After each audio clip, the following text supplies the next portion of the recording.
Ndugu zangu, swala la riziki ni swala ambalo linamuumiza sana binadamu kichwa chake, na ndio maana ni mada yangu pendwa katika maisha.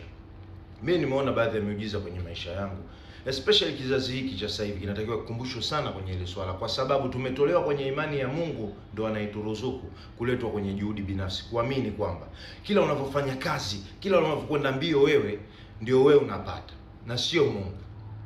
Kwa hiyo chora na mimi hii picha. Binadamu umeshaidiwa riziki yako kuanzia kuzaliwa kwako mpaka siku yako ya kutolewa roho, ya kufa. Ndio mwisho wa riziki yako. Kwa hiyo ipo. Twende na mimi. Wewe ulikuwa ni kiumbe ndani ya tumbo.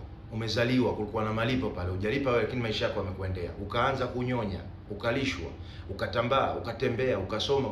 Haukuwa na mipango, madili, kazi, wala mishe.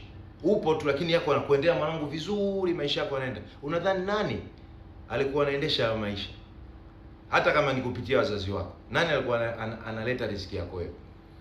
Kwa nini binadamu tukifikia kipindi ambacho tunapewa ufahamu na Mungu kidogo na ka uwezo na kamtaji, tunajiona kwamba sisi tunaweza tukacontrol maisha yetu na tukapata kwa nguvu zetu?